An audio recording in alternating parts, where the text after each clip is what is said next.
Alors d'abord, je me présente, Jean-Dominique Tortuillot. À l'époque, j'étais directeur général de la mutualité d'Ille-et-Vilaine. On appelait ça l'UMIV. En tant que directeur général, j'étais le maître d'ouvrage de cet établissement. Je travaillais très étroitement avec Jacques Brisson, qui était le directeur de la clinique de la Sagesse et qui représentait l'ensemble des équipes à la clinique de la Sagesse. Alors je m'appelle Jacques Brisson. Je suis arrivé à Rennes en 1983. Je venais surtout de la mutualité française à Paris, où j'avais été attaché de direction à la mutualité française pendant 5 ans.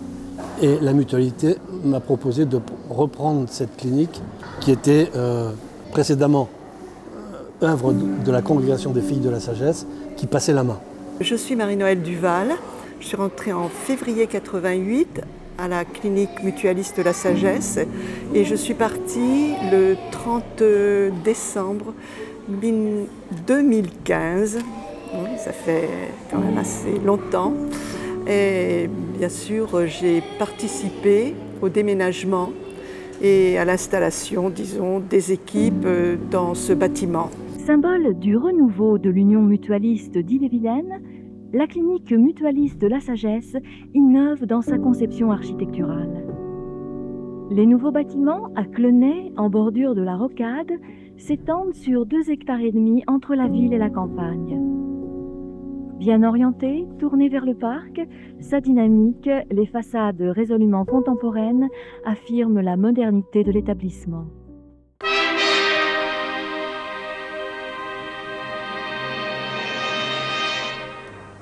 À l'aube du 3e millénaire, apparut un vaisseau fait de lumière et granit.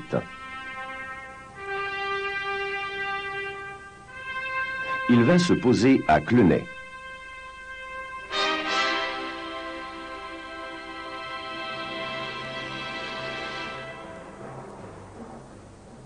Sur son flanc sont inscrits ces 3 mots, « Clinique mutualiste la Sagesse ».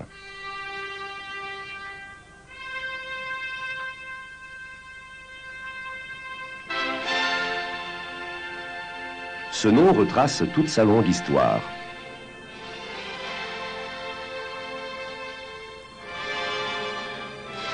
Celle-ci remonte au XVIIe siècle, le 31 janvier 1673 plus exactement, lorsque naquit un certain Louis-Marie Grignon de Montfort.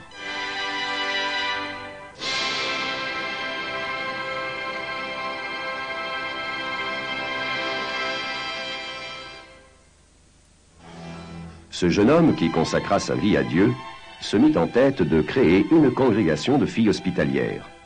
Elle serait chargée, dans un cadre spirituel et par un règlement sage, d'instruire les petites filles, de soulager et soigner les pauvres et malades.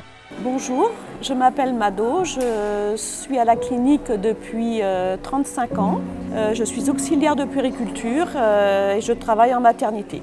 J'ai connu le déménagement, effectivement, beaucoup d'excitation le jour du déménagement, des fous rires, le va-et-vient incessant des ambulances qui emmenaient les mamans avec les bébés.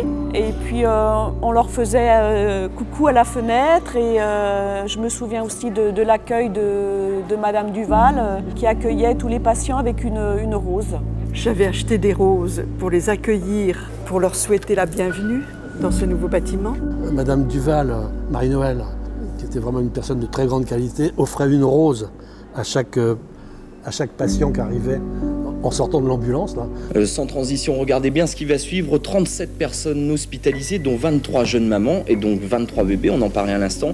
Il a fallu ce matin les déménager à Rennes. La clinique mutualiste de la Sagesse a quitté la rue du Père Grignon pour le quartier de Clenay. Un déménagement hors du commun, un reportage de Jeanne Roth et Bernard Mathieu avec André Potin et Pierre Ducloyer. Regardez. Agitation inhabituelle ce matin dans la cour de la clinique mutualiste de la Sagesse, pourtant traditionnellement bien embouteillée. Il s'agissait, alors que les déménageurs remplissaient les derniers camions, de transférer les 37 personnes hospitalisées des anciens locaux du centre de Rennes dans le nouveau site de Clenay, entre ville et campagne, en bordure de rocade. Pour que tout se fasse dans des conditions de confort optimum, la clinique avait considérablement réduit son activité ces derniers jours. Les actes opératoires ne reprendront par exemple que le 4. Seule la maternité a continué et continue à recevoir les parturiantes. La nuit dernière, comme un fait exprès, 5 femmes ont accouché rue du Père Grignon. Le dernier bébé, né dans les anciens locaux, a vu le jour à 7h15, soit moins de 2 heures avant que les premiers convois ne quittent les bords du canal d'Illérance. C'est inhabituel de faire un transfert d'une clinique, c'est peut-être la première et peut-être la dernière fois qu'on fait ça sur le plan rennais. Oh, ça s'est bien passé. Ouais, c'était bien organisé, donc ça s'est bien passé. Bienvenue dans notre clinique. Heureuse d'y être aussi.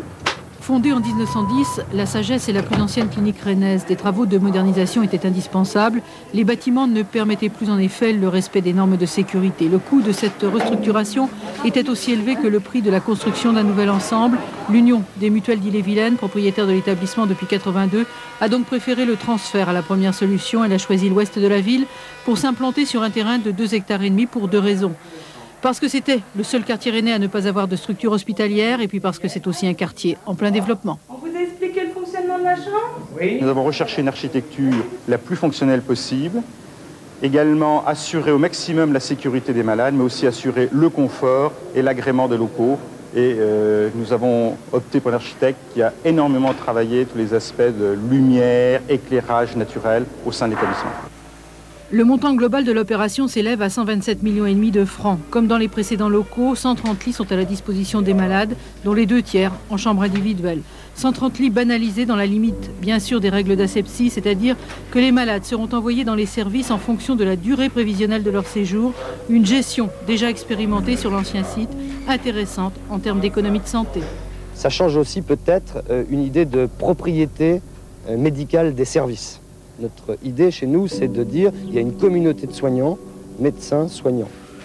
L'UMIV enverra le vieux matériel dont elle n'a plus usage en Pologne. Quant aux anciens locaux, ils sont déjà vendus. Ils vont être rénovés et transformés en logements. Le compromis est signé. L'acte définitif le sera avant la fin de l'année. Je suis Marie-Odile Briand, je suis infirmière puéricultrice depuis 1988.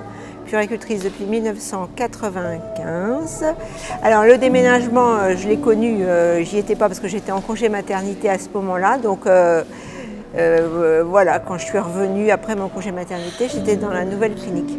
Les locaux, on les connaissait déjà puisqu'on nous avait demandé de travailler sur l'organisation des salles de soins. Donc les locaux, je le connaissais déjà. Ce qui a été le plus marquant, c'est le fait qu'il y ait des salles de bain dans chaque chambre, des douches dans chaque chambre.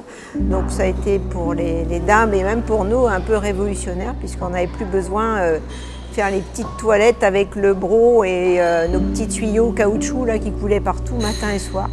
Et ça a été, ça a révolutionné la maternité. Le souvenir qui me reste, c'est que le déménagement a permis de changer vraiment d'échelle.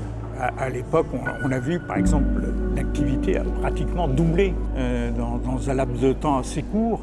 Donc il a fallu bien réorganiser, avoir de l'accompagnement en termes budgétaires, parce que effectivement la clinique a commencé vraiment à décoller à ce moment-là. Après le déménagement, donc on a l'envolée de la clinique, une activité débordante et donc des budgets qui ne suivaient pas. On a dû prendre la décision de fermer l'unité de soins intensifs parce qu'on avait un déficit qui était tel que ça mobilisait trop d'infirmières sur peu de lits et il fallait trouver une autre solution. On a créé des lits chauds, ce qu'on appelle des lits chauds, entre guillemets, c'est-à-dire c'est du réveil au lit du patient. Et puis finalement, on a remis en route l'unité 2 ans après quand les budgets ont pu suivre. Mais on est obligé de faire ça. Et sinon, non, il n'y a jamais eu de tension sociale ici dans cet établissement. De notre temps, il y avait vraiment une super cohésion.